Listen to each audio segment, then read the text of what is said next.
This series contains adult language and descriptions of graphic violence. Listener discretion is advised. Cavalry Audio.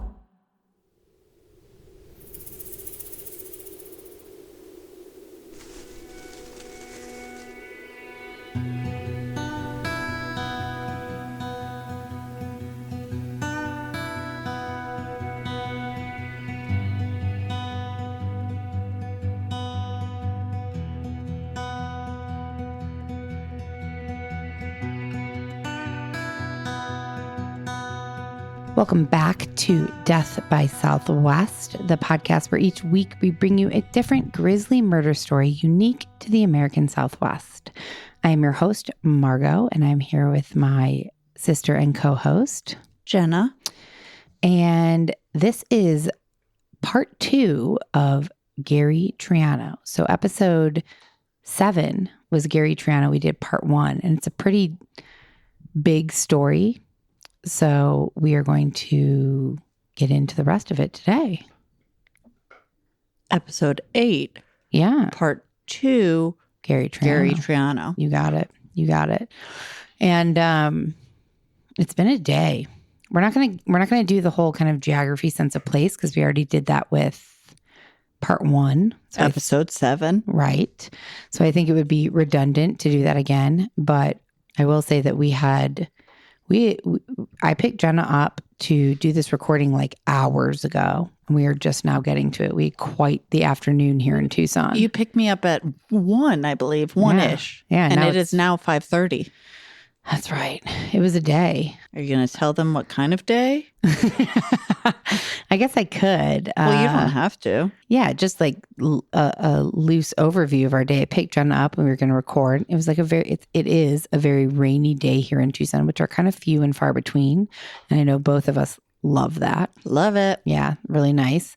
So we were settling in for like a cozy afternoon of recording, and Mark was not feeling well yesterday, and today ended up going to the ER because he was feeling so not well, and checked himself into the ER. And I thought it was going to be kind of like a quick, like in and out. We'll see what's happening and give him a thing, an antibiotic or whatever. Right. And did not turn out that way. He has to actually stay in the hospital overnight, which is a real bummer, but he is going to, I think, be okay. But he asked us to kind of, can you go to my house and get my work phone and this and that? And of course, we were like, absolutely. We'll hold on the recording. We'll go do these things. And as we were doing these things, we came across a stray dog running down the street here in Tucson, which is not an uncommon thing in Tucson or probably anywhere, to be honest. Yeah. So, well, I guess you don't know, but me and Jenna are both see a stray animal. We're going to try and get it. So I pulled over, got out, ran after this, Rottweiler looking dog. Couldn't get him. So we like zipped to Mark's house really quick. I ran inside and got some chicken and a dog leash, got back in the car and went out to search for this dog. You missed a major part in my mind. Oh yeah. Share that. The huge hawk, right as we pulled up to Mark's home was sitting on the fence, which to me, that's like weird animal business. Not that hawks are like, oh my gosh, you never see them. But I rarely see one that close, 7 feet in front of me. Huge, just sitting there. He was staring. Huge. Yeah. Yeah. Big hawk. And then he kind of flew off that fence and up into the neighboring house to Mark's. Jenna got a great picture. We can post that picture. Yeah, that's a great picture. And so I ran in, got chicken, got a leash, came out. We went back out on the road driving. I think you have to explain the chicken. Oh, because I want to have something to kind of like tempt the dog to come to me. It's a stray dog. He doesn't know me. So I'm trying to encourage him to come my way. So I got some very delicious chicken. Very fragrant. Fragrant, yeah. So we went back out. We didn't see him. We couldn't find him again. And so we went back to Mark's house. I packed up his little overnight bag and we got in the car and we were heading to drop off some keys for his work stuff. And literally as we're pulling out, I said to Jenna, you know what? I'm so sad we didn't get that dog, but please let me not see it again, because now we don't have the chicken. And now we're just like, we're on a mission. Let's get this stuff done for Mark. Let's get the recording done and get home. I don't want to run into this dog again. And literally 3 seconds later, there's the dog running down the street. So I pull over again at like in the Home Depot parking lot. I get out, I start running after it. And this other couple pulls over, and this woman got out and she said, "Is that your dog?" I said, "No, it's just a stray dog I'm trying to get." She said, "I'm a dog groomer. I have dog treats." So she gave me a handful of dog treats, and I take off sprinting down the road, trying to get him. Couldn't get him. Full sprint. Yes. I just stayed by the car because someone had to. That's right. Both important roles. And I couldn't get him. So I came back to the car, drove after him, pulled over in the middle of... Not pulled over, just stopped. Yeah, I just stopped because he was running into like major traffic. So I just stopped the car in the middle of the road, got out and ran after him. And unfortunately, this dog is, he doesn't know me. And I'm calling after him like, "Hey, dog," and whistling, and "Do you want a treat?" And he's looking at me and then running away faster, like he was not interested. This dog is still on the run, on the loose. Yeah, it just breaks my heart. So, I mean, we really tried for probably an hour to get this dog and just couldn't. He just, every time I ran after him, he ran faster. And I don't want to like push him further from his home if he has one, or into traffic unnecessarily. Ooh, that's what I thought that second time when I saw you running after him and he would have done it anyways. I know. And I thought, oh crap. Yeah. If this dog gets hit with Margot running after him. Oh, that's it. I will lose. We're going to be in the vet for the rest of the night. I will lose my mind.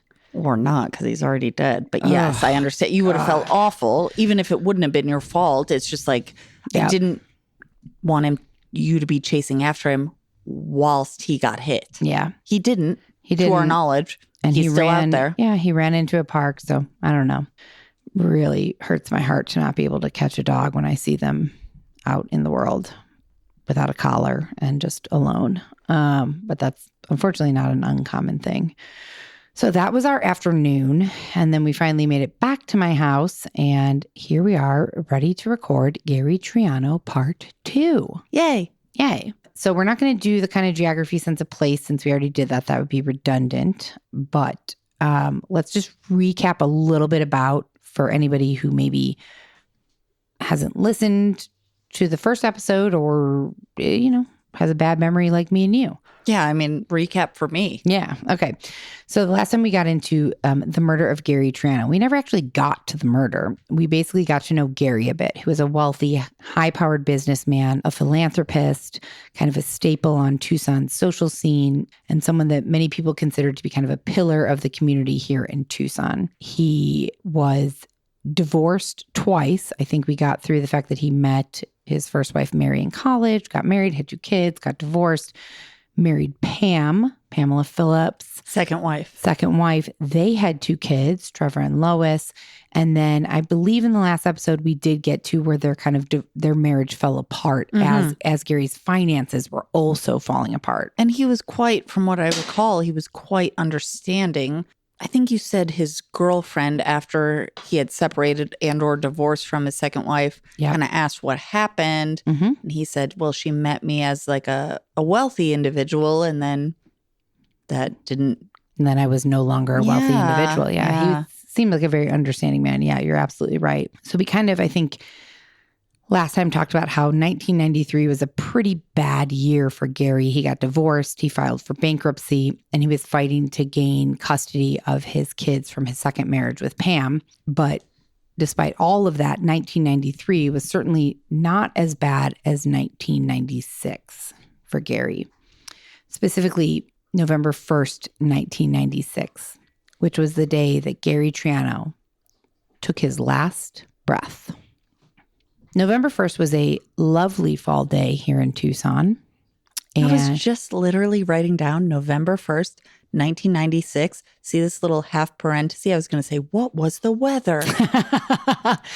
I'm way ahead of you. Wow. It was a lovely fall day. I mean, November is a great month here in Tucson. What, like low 70s? Yeah. Mm-hmm. Sunny, nice. And Gary was feeling pretty good. He had been recently twice divorced and had filed for bankruptcy. But Gary was as I think we covered kind of ad nauseum in the first episode, he was kind of a very positive guy, a guy who was resilient and a confident kind of dude. So even though he had been through all of this kind of hardship recently, he seemed to really believe that he wouldn't be broke for long. He wouldn't be heartbroken. He wouldn't be financially struggling. He would pull himself out of this. Sounds like he thought, oh, these things are just like speed bumps in life. Absolutely. That was definitely, from what I understand, seemed to be his mentality. So the woman that he had, we heard from her, Robin, several times in the first part of this. You know, they were at this point broken up, but that was his most recent long-term relationship. And she had just had his child, so his 5th child. And he was, days away from his 53rd birthday. And he thought, I'm going to start celebrating early with a lovely round of golf with my friends at the Westin La Paloma. So Gary was enjoying life to the best of his ability. And I don't know what you call somebody who's like playing golf, like a golfer, like flexing his golf stroke. Like, what do you mean? What do you call him? I don't know. Like, I feel, isn't there like a term like, he's teeing off. Yeah, I don't. Yeah, maybe there's like some type of. I'm looking for something that I'm not finding, but like a way to be like Gary was flexing his golf skills. Oh, I don't think that's really the thing. He was teeing off. He was swinging his swing. He was swinging his club. Yeah, I don't know. Yeah. So he was, Gary was golfing. Enjoying his golf. Yeah, basically. And while he was doing this and enjoying his kind of golfing day, 100 of his closest friends and family were gathering at his home, unbeknownst to him. He had no idea about this. Who put this together? Well, because he was divorced a second time. Was he still with his girlfriend, Robin? I think they were broken up at this point. So okay. I don't know. Some type of friends or family perhaps was putting this together for him. So 100 of his closest friends and family were gathering at his home. And this is so specific, but I read several things that said that they were pouring Beaujolais, which I think is a type of wine or champagne. It's wine. It's a seasonal wine. Oh, okay. Beaujolais comes out once a year, I believe. Okay. And it's different based on the holiday grapes. Yeah, holiday wine. I think it is. Yeah. Okay. So they were pouring Beaujolais and waiting to surprise the man who was always kind of the life of every party with this big blowout surprise birthday celebration. Unfortunately, Gary never made it to this party. While Gary's friends were kicking off the party at his house with booze and music, Gary was finishing up his golf and then heading to his car in the La Paloma parking lot when a scene unfolded that was hauntingly similar to the opening moments from one of my favorite movies, Casino. Do you know that scene? That movie? I think I do. Okay. So let me set up the scene for you. So Robert De Niro is walking from this kind of bougie hotel to his car, and there's a voiceover. When you love someone, you've got to trust them. There's no other way. You've got to give them the key to everything that's yours. Otherwise, what's the point? And then he gets in his car. And for a while, I believed that's the kind of love I had. And it explodes, the whole thing.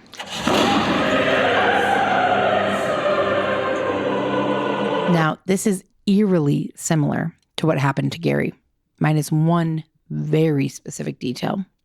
Robert De Niro's character survived that explosion. Gary did not. So Gary was walking through the parking lot at La Paloma, and he was getting into this car that apparently he was borrowing, a big red Lincoln Town car. Why was he borrowing? Remember, he was bankrupt. He was broke.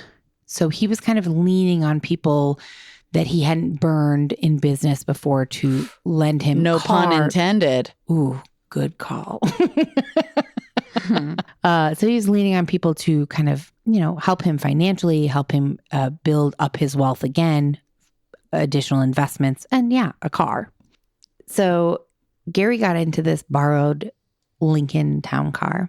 And was it a parking lot? Was it a parking garage? Was it a Parking lot. Valet situation? No, he was parked in the lot. So open air parking lot. Open air parking lot. Yep. And so he got in his car and something on the floor of the passenger seat caught his attention. Kind of looked like a cigar box. And he thought, I don't know what he thought. I wasn't in his brain, but assuming he thought maybe, one of my friends left me a little birthday surprise. Cool. And this is an important detail that I haven't said up until now. Gary was very well known, apparently, for not locking his car or his home. He believed kind of that he was invincible and untouchable. So he never locked his car. He never locked his house. He felt that people were just never going to take advantage of him or steal from him or anything like that. Did he think people were never going to blank, steal from him, whatever from him, because it's him? Or did he inherently overly trust people? I think a little bit of both, probably, if I had to guess. So his car was unlocked. So it wouldn't be that weird that somebody left a cigar box or a present on the seat of the passenger car. It also wasn't his car. True. It was not his car. Nonetheless, as it turns out, this cigar box. This was a surprise that no one is ever hoping for. It was a remotely detonated pipe bomb that was 17 inches long, 3 inches in diameter, and filled with 1 pound of gunpowder. And when Gary got into his car and reached down for that, what he thought was a gift, he was killed instantly. Do you have thoughts? You looked at me like I have thoughts. I mean, I do. I haven't gathered them all. Okay. 17 inches by 3 inches. So 17 inches long by 3 inches in diameter. Diameter's around. Mm-hmm. So we're talking like this thick. That's quite bigger, large. Bigger. Your quite little large. hand is like, that's like 1, 2, 3. Yeah, 3. Yeah. Quite large. And a pound. So it weighed a pound at least. Mm-hmm. He opened it and it went. It actually, I think, had nothing to do with him opening it because it was remotely detonated. So that means someone was on the property, on the premises, saw him get into the car and maybe reach for it and then did it. Or maybe they waited till he opened it. Either way, the bomb going off had nothing to do with what Gary was doing. It had to do with someone in a vicinity pressing clicking a button. According to the autopsy report, the explosion was so severe that it blew open Gary's skull and ruptured both of his eyes. Metal from the pipe bomb flew into his brain. His right hand, except for the pinky, was pretty much blown completely off and went flying out of the car along with the windshield and other parts of the car nearly 200 yards away, with some of it landing in La Paloma's swimming pool. The blast melted his clothes onto his body, split his abdomen wide open, and severely injured multiple organs, but prominently his liver. Of course, this is unfortunate on many levels, but after a 9-hour autopsy, it was determined that Gary, prior to this, for his age, about to be 53, was actually in really good shape and could have lived to be a very old man. Were people shocked by that, or are we shocked by that? Well, I don't know if anybody was shocked by it, but RAINN. Oh, okay. I was thinking like, is that static? So guys, it's raining here in Tucson. So any kind of background noise or whatever that you're hearing, my house has like a tin roof kind of, I feel like. It's an adobe house. So there's quite a bit of rain happening in Tucson right now. So throughout this episode, you may hear some background noise or some rain. And that's why, because it's raining. Yay. Yeah. So I don't know if people were surprised that he was in such good shape, but it just adds to the kind of unfortunate aspect of the situation that he could have lived for a very long time. This was an untimely death. His organs were in good condition. He had minimal coronary damage. He didn't even have alcohol in his system at the time. The only thing that showed up on the lab test is that he had some caffeine in his system, and what they found in his stomach was tortillas, olives, green chili, tomato, and onion, which means he was eating salsa. Yeah, he had been eating chips and salsa. Green olives doesn't match up. Yeah, kind of a weird thing. But maybe he had maybe a friend. No, because there was no alcohol. Maybe a friend had a martini and he ate the olive. Maybe the salsa had olives in it. Could be nachos. Doesn't matter. I was watching NCIS the other day, and the coroner was doing an autopsy on, the victim in that episode. And his girlfriend or the person he was dating walked in, and he was just hanging up the phone. And she was like, "Oh, who are you talking to?" And he said, "Oh, I was just ordering a blue crab sandwich, like a blue crab po' boy or something." And she was like, "Oh, that sounds great. What made you want to have that?" And he said, "Oh, because I just did the stomach contents in this victim, and the last meal they had was blue crab, and really high-end blue crab." And she looked at him like, "Ew." And he was like, "Come on, I'm around death all day. I have to find some joy in It's things." normalized for him. Yeah, totally. Well, and different, but when I went to see Super Size Me, a decade plus ago. Sure. Most people left, I think, like, "Oh my God, that guy, thank God he was only doing that for 6 months or a year." And oh my gosh, his health. And I left thinking, I'd like a Big Mac.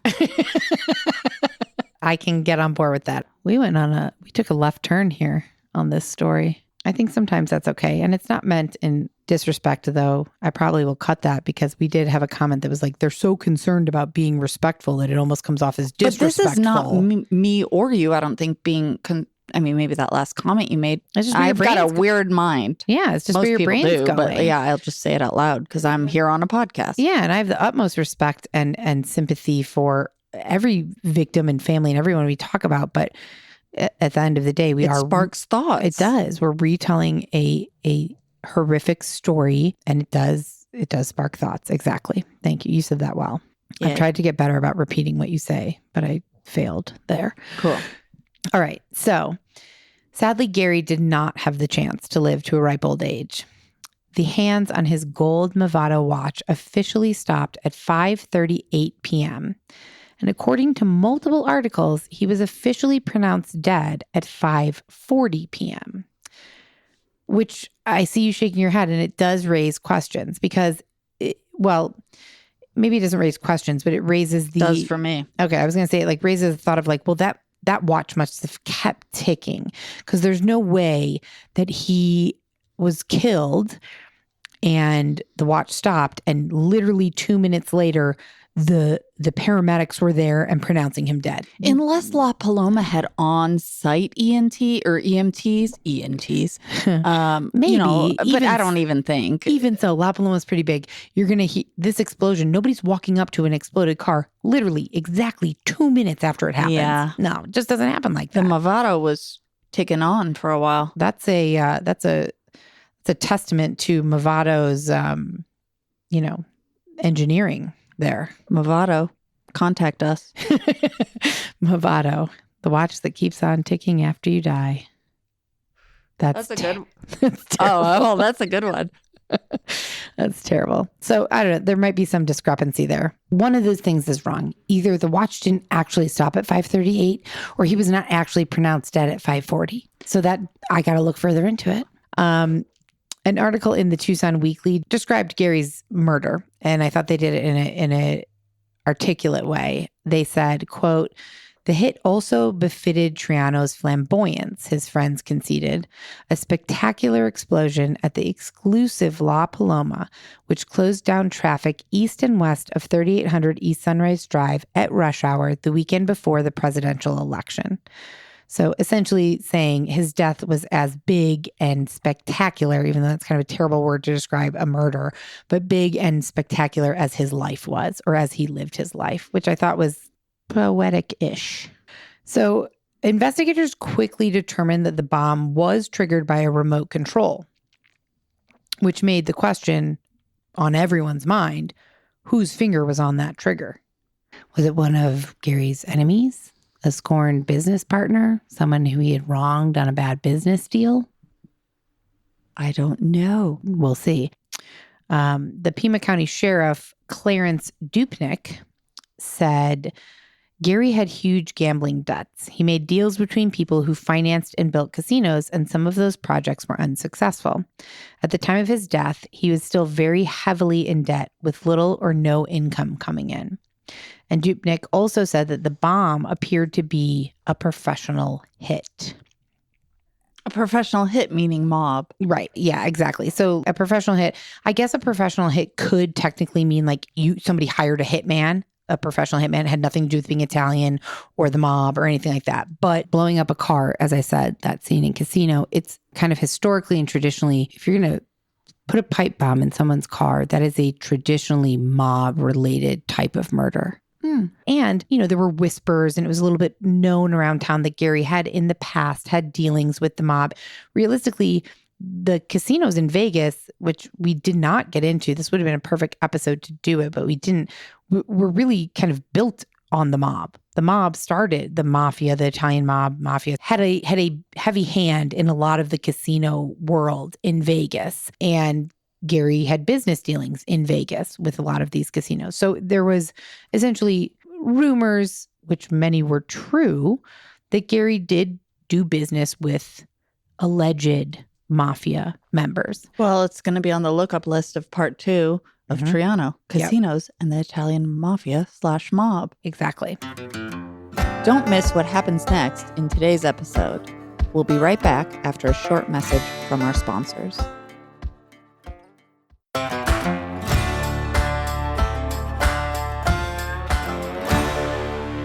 So Gene Reedy is a Pima County investigator, and he seemed to feel that it was definitely a professional hit and likely from the mob. He said Gary was definitely a target.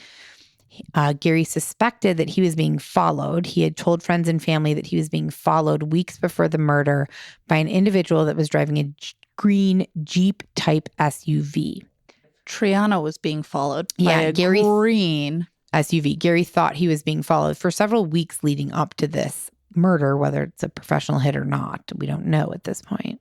Okay. And then Detective Gamber said there are a lot of people who look at these circumstances and say this appears to be a classic mob hit. So that's just, again, the casino reference, the fact his first business was financed by Bonanno. I mean, I feel like I'm really like overdoing it here, but people felt... Especially for an Italian. That's true.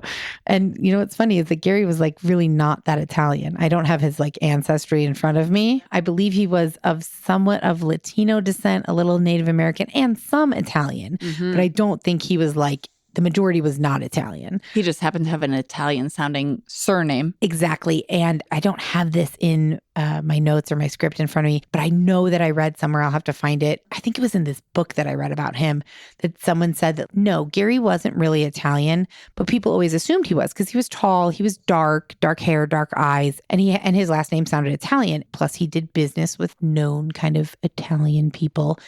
And so people would assume he was, and he let them. He liked to let them assume that he was Italian and kind of associated with the mob. So there was also more than even just this that led people to believe that it may have been a mob hit. A good friend of Gary's is a Tucson family physician. I'm so interested. I want to know if this guy still lives or practices medicine here in Tucson. Probably not, but... Well, what's his name? His name is Dr. Lawrence D'Antonio. Okay. And he was fully convinced that mobsters killed Gary. He says that Gary owed them money and wouldn't pay. And in an interview, I want to say on Dateline that I saw, the interviewer asked Dr. D'Antonio, was Gary Triano living a dangerous lifestyle? And Dr. D'Antonio said, oh, absolutely. Gary carried a gun at all times. And I've even seen proof that Gary Triano was on a, quote, kill list. There were a lot of names on this list, and some of the names would come and go, but Gary Triano's name was always at the top. What kill list of maybe a mob or a mafia mobster situation? Which makes me think, okay, Dr. D'Antonio, how are you, when did you get a chance to look at a mobster's kill right. list? What list were you on, or how are you affiliated? Exactly. Yeah. How could you know that Gary Triano is on a kill list unless you are also in some way associated with the mob or friends or something? So because of the nature of the murder and no other real leads at the time, authorities began to really lean into this theory that it was a mob hit. I don't have answers to that, but that's where my brain went to. Tune into the lookup list. Yeah, really. It's going to be mob heavy. Mm-hmm. Be Or mobbed up. mafia. Or mafia.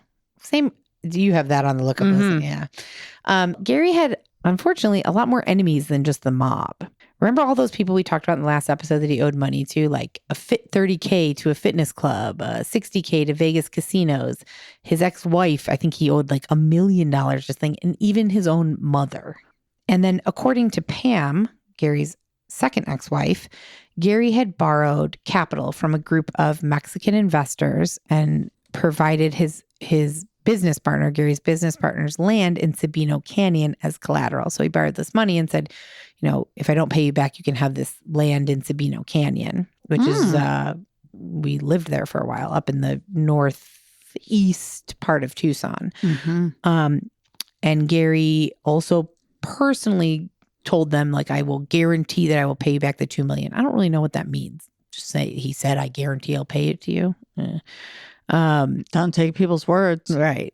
He claimed that he had personal connections that he would make sure that he got the money back. But when Gary's business partner filed for bankruptcy and the investors, these Mexican investors, lost that collateral, that Sabino Canyon land, they came after Gary for the money. Pam said, of course, Gary didn't have it. And these Mexican investors sued him for fraud. So that's just like one brief example of like that Gary was pissing people off all over town. And we didn't really get into this last time, but the Tohono O'odham Nation, he also upset quite a bit. How so? So the Tohono O'odham tribe wanted to sue Gary, and I believe did eventually sue Gary because he helped fund their casinos and bingo halls before the tribes were legally allowed to run these establishments on their own. So Gary and his partners apparently obtained $1.2 million loan for the Tohono O'odham tribe so they could build their first bingo hall in 1983. And they created this management arm to run the bingo in exchange for 40% of the profit. So Gary and his business partner were going to get 40% of whatever the Tohono O'odham tribe made from these bingo halls. But when the tribal leaders wanted to keep more profits for themselves, because they felt that was an unfair amount since they were doing all the work and running these casinos, and then Gary and his partner are taking almost half, a dispute ensued that escalated, especially when under new legislation, tribes were then legally allowed to run this on their own. Gary could no longer keep these profits or control the gaming facilities. He had to defer and give like all ownership back to these tribes who now could run these operations on their own and get all the money that Gary earned. Gary obviously did not like this. He's making a bunch of money off of them. But the law was on the Tohono O'odham side, and they won the lawsuit. And so Gary's annual income plummeted due to this lawsuit from a reported $1.5 million in 1992 to $107,000 in 1993. Just from these bingo casino halls. Yeah, he was making that much money. So he lost, what is that? $1.4 million he lost a year. Most of it, essentially. He basically lost everything. So obviously he made enemies in them in that he was fighting them. The law changed and he still tried to control the casinos. And so much so that they had to sue him and take him to court in order to get him to stop kind of bullying them for this money, which initially when I was reading about all this, I was like, oh, well, no shit. They probably hate him.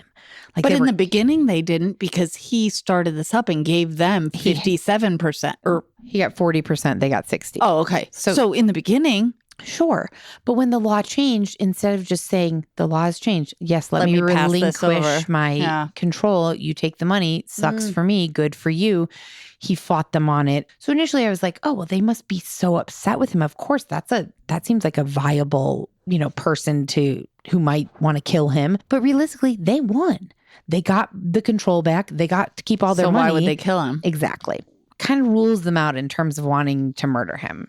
So pissed off business associates weren't Gary's only enemies. Thanks to a very bitter divorce, Gary had made a vicious adversary in his ex-wife, Pamela Phillips. In the fall of 1994, so they were divorced at this point, Pam wanted to move to Aspen from Tucson. Apparently, her and Gary had a place in Aspen that they maybe rented out sometimes when they weren't there. And then they used it as a vacation home sometimes. And so she wanted to get out of Tucson. And so she apparently sold her house, which he had not since moved out of since they got divorced. It was their house now, her house, quickly, like a short sale. And he was out of the country. He was apparently on a business trip to Mexico. So he had no idea that this was happening. You said that very like a business. I don't know, because I just know that some of his business is a little shady. So I said it in a shady way. Mm-hmm. So he was on a business trip in Mexico, and she did a short sale in her house, took the money, rented a Ford Explorer Eddie Bauer edition, and she kind of took off into the night with the kids to a rental property on a street called Snow Bunny Lane in Aspen. Now, the way you told it, or maybe the way I heard it, makes it sound like she absconded. Yeah, into like the fled night. a little bit. Well, I don't know specifically what their custody agreement was at this point, but I'm guessing that she couldn't just take their children and leave to a different state without his knowledge. Well, yeah, I wonder what the custody agreement was. Well, remember I said that 93 was a really bad year because not only did he get divorced and filed for bankruptcy, but they were embroiled in like a bitter custody battle. Yeah, so I guess I wonder if by 94 they had navigated and figured out what that was. Maybe, but I believe that it did not allow her to move the children out of state without his knowledge. Yeah, that makes pretty sense. much. So not only did she take his kids away, just moved them without him knowing, and then made it apparently very difficult. Like he wanted to visit them. He wanted to see them. And she'd be like, oh, it's not a good weekend. Oh, yeah, you can come next week. Oh, I changed my mind. You can't. So it made it pretty tough for him to see them. He around this time was also voicing concerns to his friends that Pam was threatening him, that he would never see the kids again. And he also thought that someone was stalking him. So he's dealing with that he can't see his kids. They're gone. They've moved out of state. His ex-wife's not letting him come visit them. She's also threatening him that if, he doesn't kind of back off, then he'll never see them again. And then he also thought someone was stalking him at the same time. Oh, this is haunting me, and you may need to cut this because this has nothing to do with this, but that Idaho 4... I just listened to the Dateline podcast today. Okay, well, I haven't, but I listened to the Going West, and then I watched the 2020. Oh, yeah. Mm-hmm. And one of the young ladies had contacted her dad and her mom over a handful of months saying, like, I feel like someone's watching me. Oh. And like never was definitive, never was totally freaked out, but said, I feel like someone's watching me. Okay, but I have another question that's more... Oh, wait, okay. Can I say something that relates to that? Yeah. So the next quote that I have is that his ex-girlfriend, Robin, before he died, I have a quote from her that says, he never identified anyone in particular. It was just a feeling he had, a foreboding. Once Gary flew his private airplane back from Aspen to Tucson, and he noticed a second aircraft following him. It made him so nervous that he landed in the White Mountains and stayed at a cabin overnight because he was afraid that he was being followed. Whoa, that's exactly kind of the vibe that the Idaho 4, because she was very kind of vague because it was just something more internal. Yeah, maybe she saw a little thing here or here. Okay, this is the last thing I'll say, and then you can ask your next question. But the other night when I was driving home from visiting Mark at the hospital, I took Grant, and then I turned on Campbell, and then I turned on another street and another. I was taking a main road, then a side street, and then back to a main road. And it was just because that's what Google told me to do. So that's why I was doing it. Anyways, I noticed because I thought it was a cop car behind me. So I was aware of it. And I kind of like looked and I was like, oh, it's like a white Explorer. And it was following me, and it turned right, and then it turned left, and then it turned right, and then it turned left, and then it turned down. I'm going down Campbell and then turned down my little side street, which is a small little side street. Yeah. Probably not a ton of people turning there. And then it turned down there. And it made me so nervous that I drove past my house and went around the block. Well, that's smart. That's being aware. Went around the block, and Why then I not? pulled over on the side of the road and kind of like watched to see where it went. And it turned into a different place. So it was not following me, but that felt relevant to this. And then I think I took it too far. So let's jump back in. Okay. So all that to say that Gary was concerned someone was stalking him, and we can see how easily maybe someone was, but I also sometimes you get a little thought in your head and you're like, ooh, is that person following me? Well, And also they can he get too had far. maybe perhaps some reasons, Yeah. some unsavory deals or unpaid back debts. I love the way that sounds. Unsavory deals. That's totally true. Where Yes. he had I'm not reason to be a bit concerned. hypervigilant. Right. I don't have any unsavory business deals. Me neither. Right. So Robin said, her quote continued, and she said, he grew increasingly paranoid about Pam's phone calls, said they had an eerie quality to them that made him uncomfortable, so much so that he thought it wise to cancel their life insurance.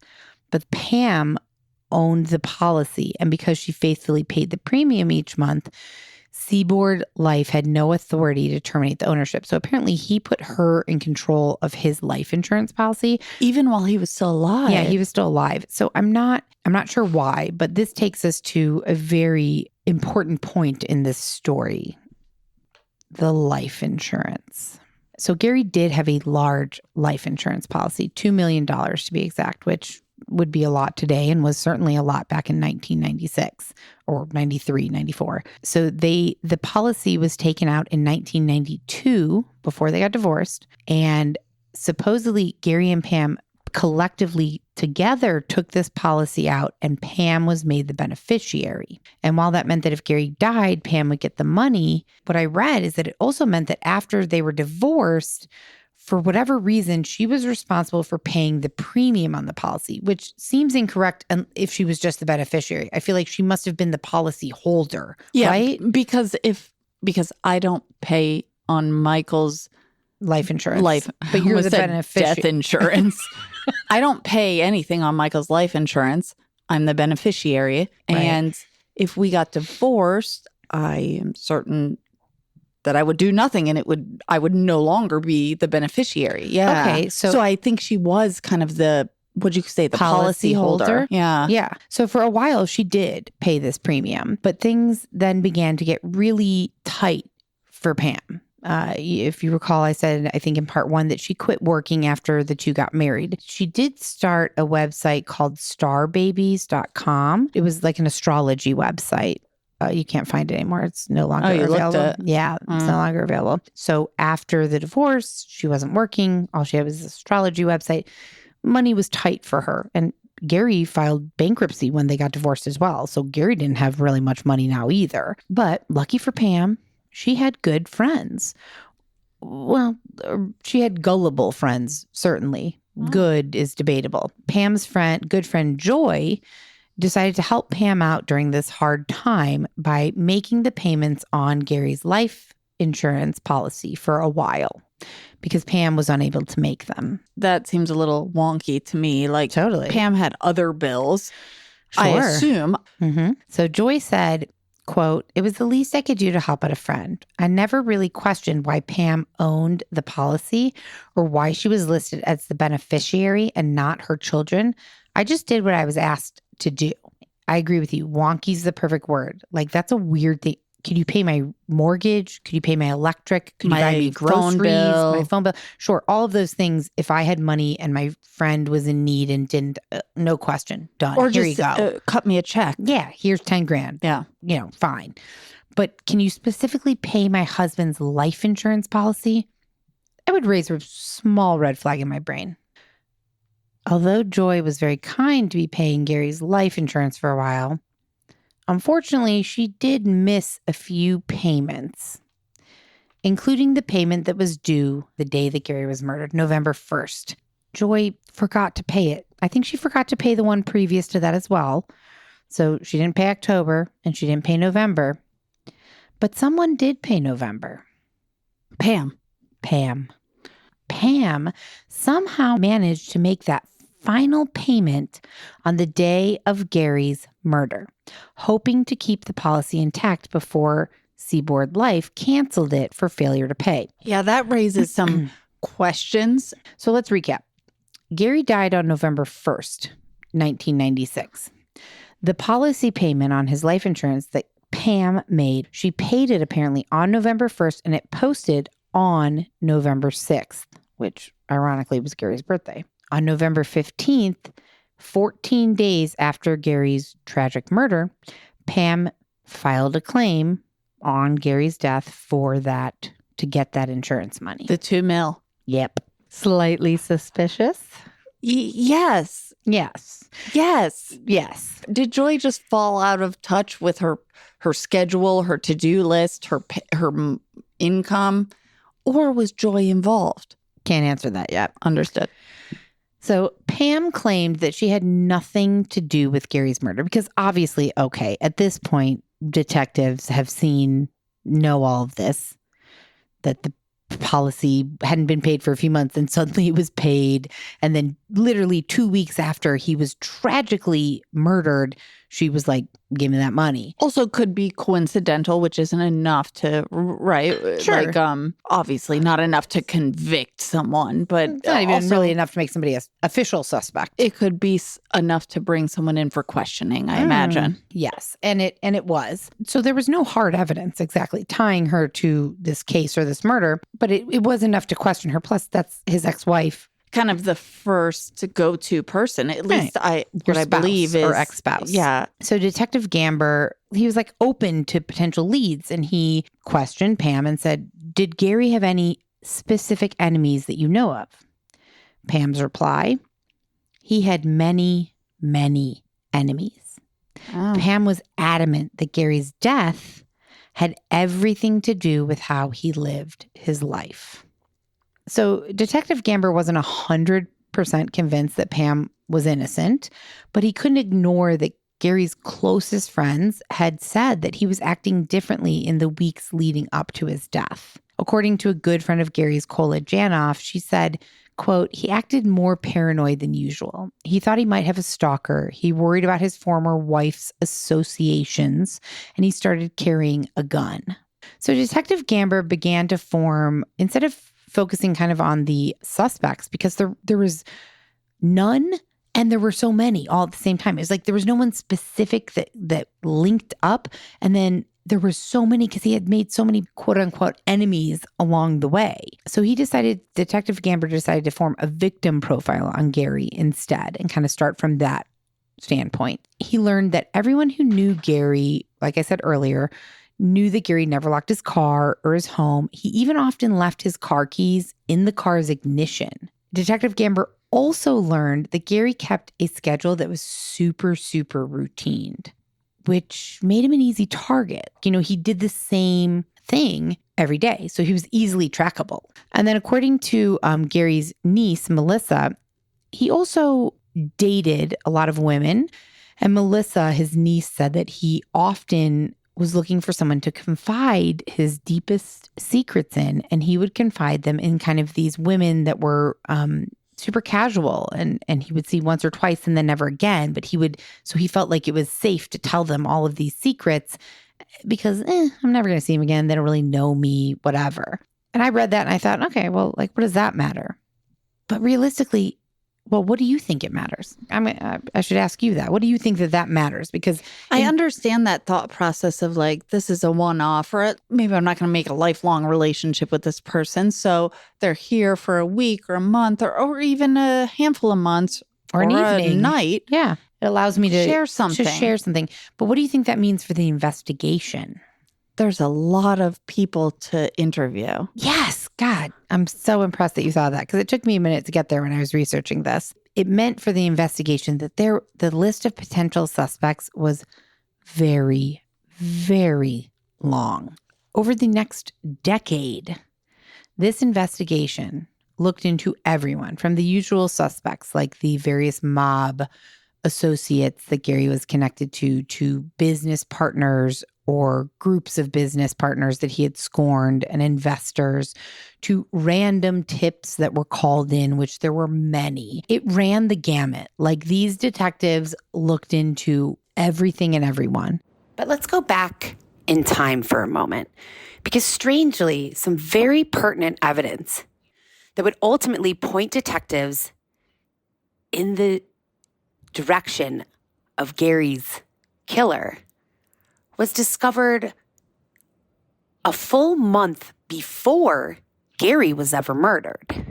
So in October of 1996, When was Gary killed? November 1, 96. An officer with the Yorba Linda, California Police Department received a citizen's complaint about a Plymouth Voyager that was parked kind of weirdly, like crookedly on the road in a very wealthy residential neighborhood in Yorba Linda. The doors were locked on the car. There was no sign of a break-in, and the license plate identified the vehicle as a rental that had been reported stolen from Aspen. So the officer impounded this van and contacted the Pitkin County Sheriff's Department in Aspen. So the Sheriff's Department in Aspen, because that's where the car originated or was registered. Stolen from, yeah. A rental car that had been stolen out of Aspen. So after they impounded the car and they went through the vehicle, the Yorba Linda police found some interesting things in this car. You don't want to miss what happens next in today's murder story, so don't go anywhere. We'll be right back after a short message from our sponsors.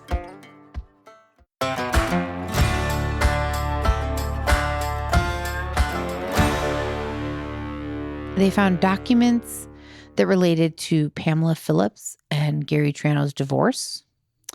They found love letters from someone named Pam to whom? Someone named Ronald.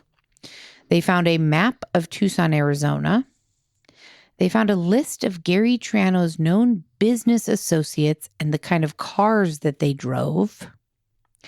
They found a receipt for a Ramada Inn down the street from Gary Triano's house in Tucson. And they found a sawed-off shotgun. But remember, at this point, this is October. Gary's still alive. But they didn't find this in October. Yeah, they did. Oh, they did. They found it also. Okay. Yeah. Okay. Yep. They found the car. They got the complaint. They found the car. They impounded it. They went through it. They found all this stuff. So even this is all highly odd, suspicious, weird. There's nothing to really connect it to. Why is this car that was stolen from Aspen now found in California with all this shit about these random people in Tucson? And there's been no murder. Nothing's happened. Or no crime even. No crime, except for the rental car being, stolen out of major Aspen. Crime. Yeah. So on November 1st, 1996, the detective who was investigating the items in this van, who had gone through this van, who had gotten the kind of citizen's report, he was watching the news. And he saw that a bombing had occurred in Tucson involving a man named Gary Triano. And he's sitting on his couch watching the news. He's like, Triano. I know that name. And suddenly, the van that he had recently impounded and gone through flashed in his mind. The map of Tucson, the divorce papers, Pam's love notes, the list of Gary's business associates. All of a sudden, the pieces came together for this detective, Detective Crawley, who was in California watching this news story. And he called up Detective Gamber in Tucson and said, hey, I have a suspect in a stolen car case here in Aspen. He's also involved in some fraud, and his name is Ron Young. So according to Detective Gamber, where it becomes more interesting is when we actually interview Pamela Phillips and we say, who's Ron Young? And she basically minimizes their relationship. She said, quote, oh, he's somebody who did some financial work for me. She doesn't mention the fact that he's been accused of fraud, and she seems visibly shaken by the question.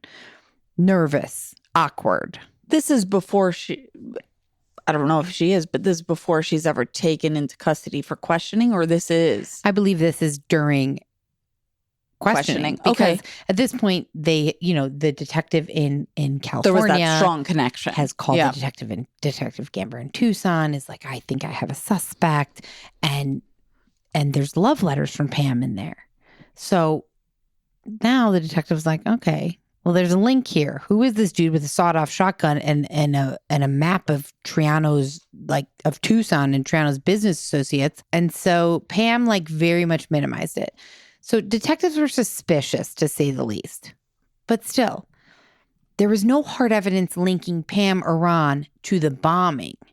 There's evidence linking them to each other, to Gary, to, it's all fucking weird at this point. So who really was this Ronald Young? So Ronald Young was a small-time criminal that Pamela developed a relationship with after she moved to Aspen, though the two would later claim that he was simply a business advisor for her. It became pretty evident to the detectives that their relationship had become romantic, at least at some point in time. It was complicated. Yeah.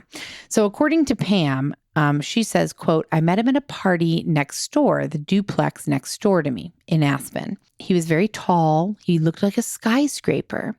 He was a business manager to people that were at this barbecue I was attending. And I told him I could use some help with my business. And so that's kind of what ended up happening. So that's how their relationship, according to Pamela, kind of began. But that information regarding the extent of Pam and Ron's relationship didn't come out until later. At this point, in November of 96, immediately following Gary's murder, really all that they had was this link between Pam and Ron and Gary based on what they found in that stolen rental car, which certainly was enough evidence to want to question Pam and Ron, which they did with Pam. But when they went to go and find Ron and bring him in for questioning, he had seemingly vanished and was nowhere to be found. They found his van. They knew who he was. They found all these things in his van. They were questioning Pam. Gary's dead. What the fuck is happening? Let's go find Ron. He's gone. But hold on. Let's get back to Pam for a minute. Now, keep in mind as I share this next bit of information that detectives did not discover this until much later in the investigation. So, although what I'm about to tell you happens in 1997 and the years that followed, detectives didn't know this until later on. So, apparently on January 7th, 1997, this is a year and 2 months after Gary dies, Pam deposited over $2 million into a bank account. We're presuming that's maybe his life insurance. Thank you. And then over the next months, the coming months after that, she proceeded to shuffle that money around like crazy. She opened multiple accounts, multiple money market accounts, different bank accounts. She took out $500 here, put $1,000 here, pulled out cash and kept it in a drawer in her home. She wrote checks to herself. She was depositing, withdrawing, just very kind of questionable money behavior. Like, why are you moving this money around so much? Was she in Aspen? She was in Aspen. Yeah. And it seemed that she was potentially trying to conceal some cash conversions that she was sending to Ron. She was kind of running through this exhausting payment schedule, paying Ron about $1,400 to $1,600 several times a month. But no one knew for what exactly. And it was really hard to track. Like it took the detectives forever to kind of figure this out because it was like, there was just so much activity happening. Which looks kind of suspicious in its own right, even if, and I get the thing, she's trying to make the tracking of it very difficult, right? Right. So Ron didn't like that Pamela was, she was moving all this money around and she was making interest because it was a lot of money, $2 million, even though it was split up over various bank accounts. Ron knew that Pam was going to be making money on this. And he wasn't seeing any of it. And he wasn't getting any of that. He did not like that. So I also don't know why, at this point, he should be getting any of it, right? You do not know why. Right. Right. And yeah, I cannot tell you yet. Right. But that kind of gives me an insight. Sure. No. So he didn't like it. It began to cause tension between the two. They were bickering. And then Ron began to threaten Pam. He began saying, I want more money, more money, more money. By the end of October 1998, Pam had paid Ron an estimated $153,540 and apparently still owed him, although we don't know for what yet, $246,460. I mean, I feel like I'm going to make an educated guess that he was the one that pushed that button. Maybe. Because otherwise, unless he's giving her a lot of like unwanted, on his part, sexual favors. Like, what else is she paying him for? Well, right. So Pam, for all intents and purposes, she was saying like he was her financial advisor and he did, helped her with her business and things like that. That could be it. He advised her on certain business deals. Sure. Not buying it, but okay. For the next few years after, this is October 1998, she'd paid him over $150,000. And now they're fighting. Ron does not like that she's making interest.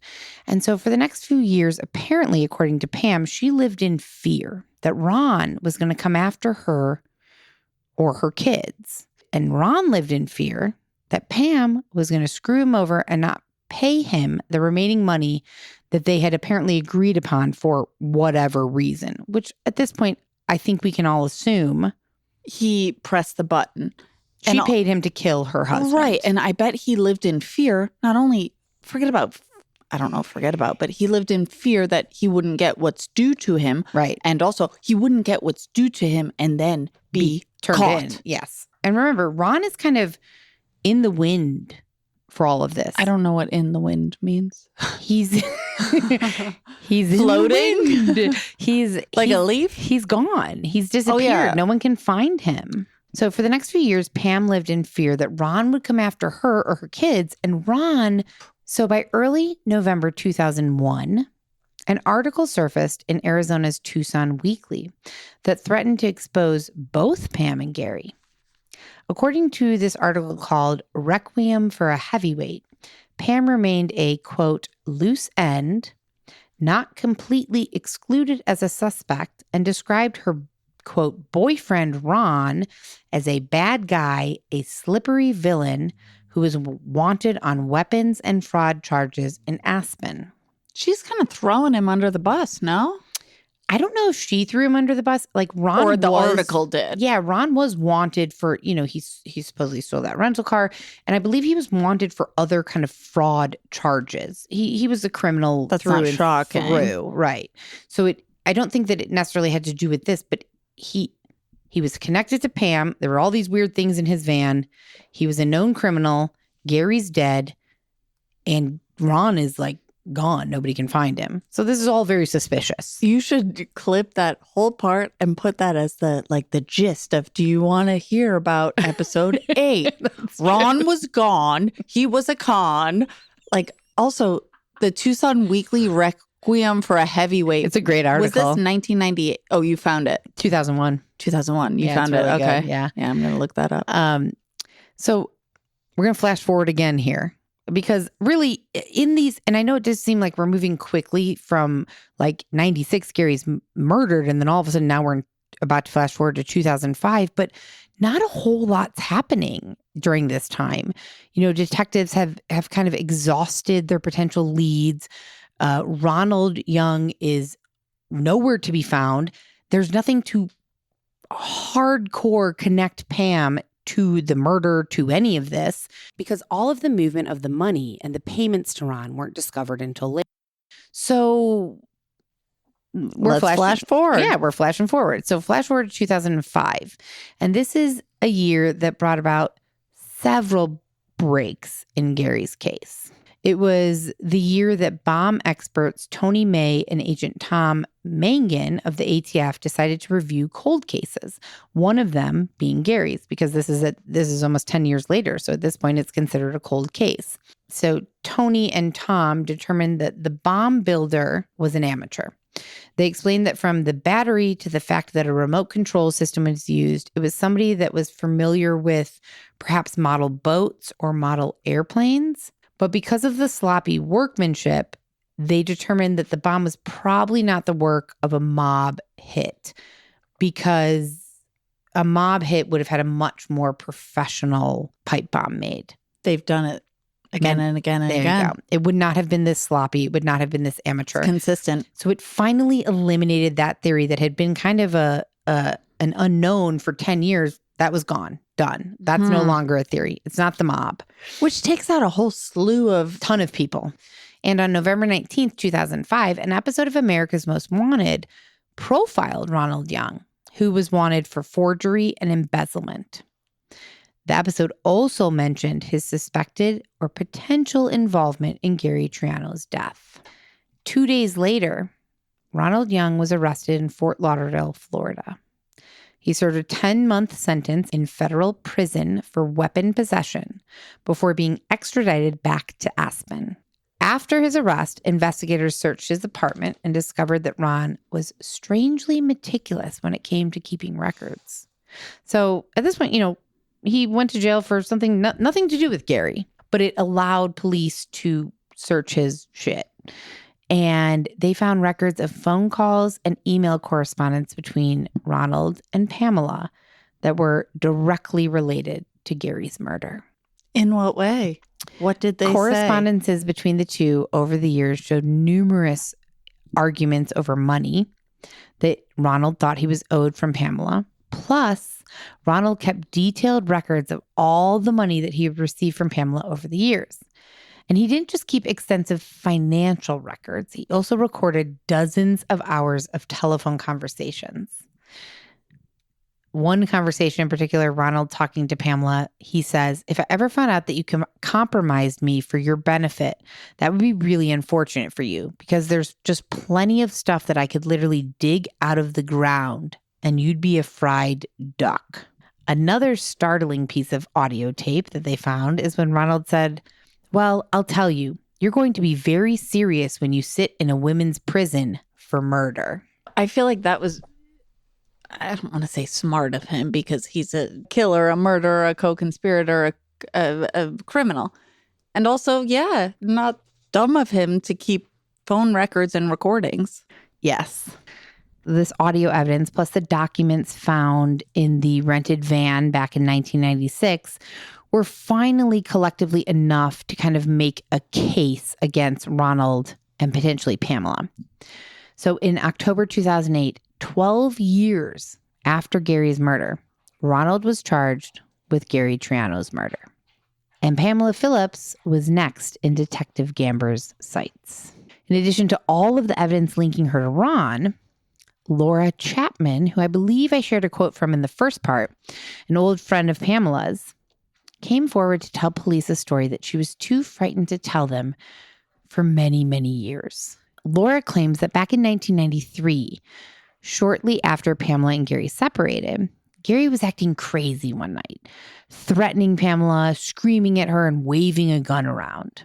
Pamela called Laura and one other friend and said, "Please come over. I'm scared. I need you to come over." And when they got there, she said to both of them, "You know what? I should just hire someone and have Gary taken out. And, then I can collect on the insurance policy." I have thoughts, but I can't say them. I mean, it's not exactly concrete evidence. It's not concrete evidence at all, but it also does not look good. Well, no, but I think the concrete evidence is whatever Ronald Young had, the the phone call recordings. Of course, that's the concrete evidence. This is just, if it's actually true, this is hearsay. But if there's even an ounce of truth to it, it does not bode well for the entire case. It doesn't. It also, if it was just that, I don't think that would hold up in court because plenty of women or humans say, "I want to hire a hitman. I want to kill my person." Of course. So Detective Gamber is he's like, "It's not just Ronald. It's Pamela too. All the money she paid him. Come on." So he's ready to go after her, but he can't find her. She's not in Aspen any longer. She's halfway around the world living in Europe, Switzerland specifically, with her daughter who was now a student there, supposedly. And as if this case hadn't dragged on long enough, it would take a full additional year before Pamela was actually found in Europe, now living in Austria, and then arrested. But extradited back to America? 1 year later, in 2010, she was finally extradited back to the United States. And while all this was going on with Pamela, Ronald Young was busy standing trial for Gary's murder. During that trial, he denied everything. He never implicated Pamela. But in the end, the records and the audio tapes just did him in. A jury found him guilty of first-degree murder. And on February 19th, 2014, 17 years after Gary blew up on that day at La Paloma, one of the biggest trials to ever hit Tucson began. Pamela Phillips' murder trial. And what was the outcome? The prosecution's case was very straightforward. Pamela was portrayed as a financially desperate woman willing to kill her husband for $2 million of life insurance. The prosecutor, Nicole Green, said the only person who stood to gain any benefit from Gary Triano's death was Pamela Phillips. The defense, of course, disagreed, claiming that it was an angry past business associate, possibly someone related to Bonanno or another Italian associate named Neil McNeese that had mob ties and that kill list that we mentioned earlier. But no one could find that kill list. Plus, this Neil McNeese that the defense was talking about died in 2002 from a drug overdose. So there was nothing there. So ultimately, it all came down to what the jury thought. And after 13 hours of deliberation, the jury found Phillips guilty of conspiracy to commit first-degree murder. And a month later, she was sentenced to life in prison with no chance of parole. So this was 9 years ago-ish. Yes. And she's still in prison here in Arizona? Yes. She is incarcerated at the Arizona Department of Corrections, Perryville. In the Lumley unit. Ron Young is 78 years old now, and he is behind bars at the Arizona State Prison Complex in Tucson in the Santa Rita unit. Pam still to this day claims her innocence. She's given several interviews, which we will have to post. It's pretty interesting.